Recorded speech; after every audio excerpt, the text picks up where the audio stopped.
Alpha creatures. The bigger, badder, and more terrifying version of their non-alpha counterparts, these hunks of meat have become the bane of beach bobs all around the island. But what if I told you, dear survivors, that you can make these things your bid? You can farm them quite easily, actually. Why would you? Because not only do they give an absolute truckload of XP, they also have the potential to drop a bunch of high-rarity tools that will help you out a lot in the early game. And let's be honest, who doesn't hate having to abandon a tame just because an alpha T-Rex decide to stomp their way towards you? But no more. It is time to take back the beaches, and your creature of choice will be the humble Sarco. Because you see, there is a secret trick to this creature that will turn it from really strong to outright overpowered. But more about that later. We are on day 16 out of 100 on our journey to beat the island, and I was about to pick up the final member of our tribe, because a Sarco is more than just a killing machine. Mr. Flex, hello? Is this a Sarco? This is a Sarco, my friend. Say hi to Prius. Okay, wait, let me join the clan. Hell yeah. Welcome to Story Guy Incorporated. Hopefully this place has good benefits. You get free dental. Alright, hop on. Okay, wait. Is there like 2 saddles or? Oh no, it's nope. Just hold on tight. Since Echo joined us late, there was no better activity than hunting down some alpha creatures for that sweet XP so that he could catch up to the rest of us. Obviously, a few levels would be necessary before attempting to do that, so he picked up an explorer node to get a double XP buff before hopping onto my brand new Therizino Jinxed to go on a bit of a killing spree. Now obviously, Echo was going to need a Sarco as well, so as soon as he got a few levels in, we were planning to go to the eastern swamps to make that happen. However, he found something else that caught his attention. Ooh, level 120! Level 120 what? Pterodon. Why now? Why is that bad? Why now? When we can't tame it? Why can't we tame it? No flyers until we kill the first boss. Oh yeah, you're right. Okay, then why don't we just keep it trapped?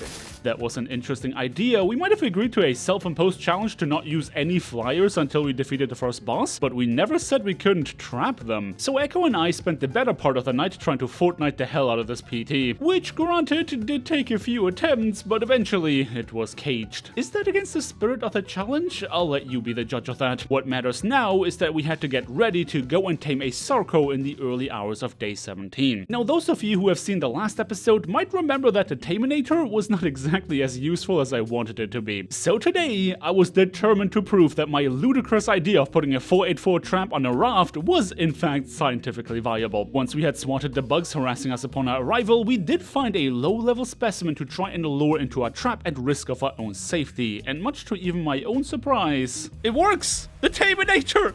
Echo, it works! I'm so happy! Oh my god. Anyway, let's kill it. And that, my friends, was the only success we get to celebrate, because as a lot of you probably know, the swamp doesn't take prisoners. Why are these goddamn snakes in this goddamn swamp? Dude, why is there so many snakes here? Wait, this one's tanky. High level? What the hell? Or maybe we're just killing a bunch of them. There's a lot of them.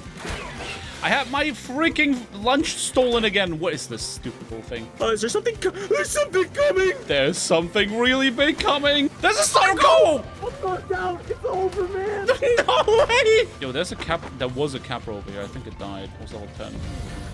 Oh, yo, it's still there. What the hell? Oh my god, I'm so dead. You're fine, bro. Where are you? Right next to you.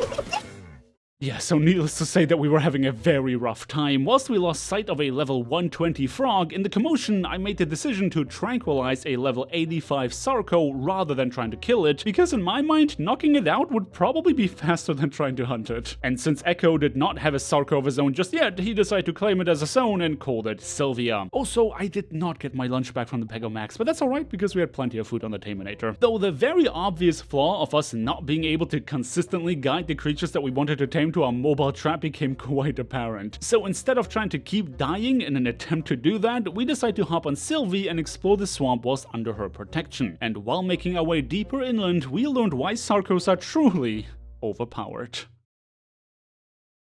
So because Sylvia was not a terribly high-level tame, she ended up taking a bit of a beating on our excursion through the swamp. And for those of you unaware, you can actually heal your carnivorous tames by force-feeding them raw meat. But since our surroundings did not give us a chance to catch our breath, I ended up doing that whilst Echo and Sylvie were still fending off attackers, making us stumble upon a secret technique. Okay, wait. 3, 2, 1, go, go, go, go.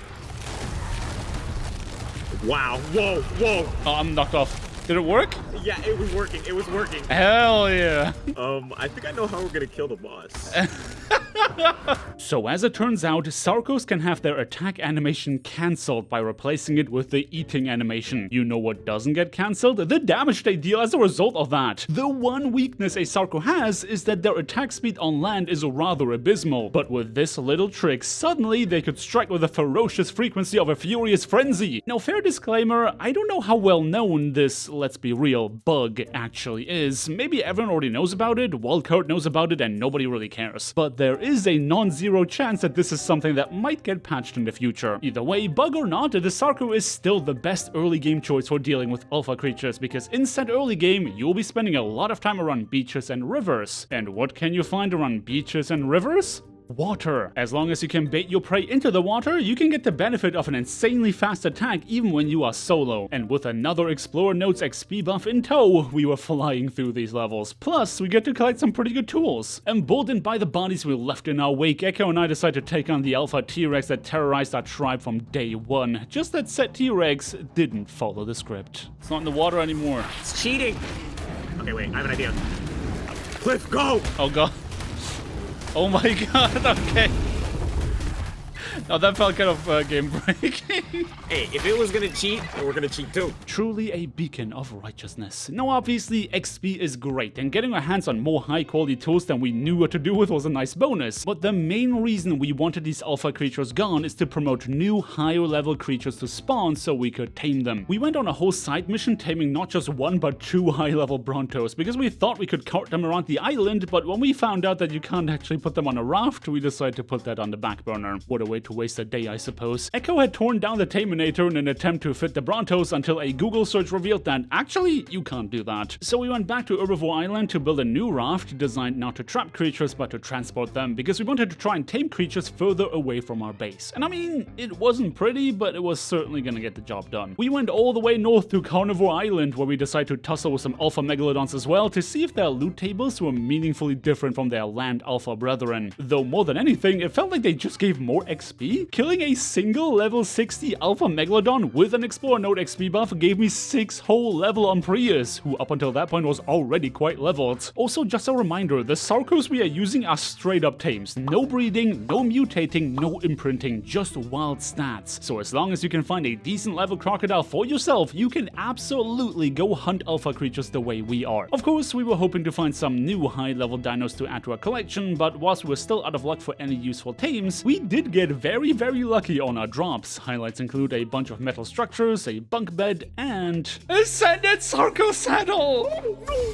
It's scripted. They will say it's scripted. Haters will say it's not real. People will say it's scripted. And what better way to finish our Sarco-focused episode than by finding an Ascendant Sarco Saddle? Between NASCAR, Prius, and Sylvie, our tribe felt nigh on unstoppable. Of course, it takes more than a few crocs to defeat the island, and it was about time for us to venture to the frozen north. But that is a story for next time. If you enjoyed what you have seen and want to see more, may I recommend our episode all about trapping and taming? If you're new to the game, I'm sure you're gonna find some useful tips in that one. You can find the card on screen right now. But until then, thank you everybody so much for watching. Don't forget to drop me a like on your way out if you enjoyed this episode, and I hope to see you again next week on our journey to day 100. Peace.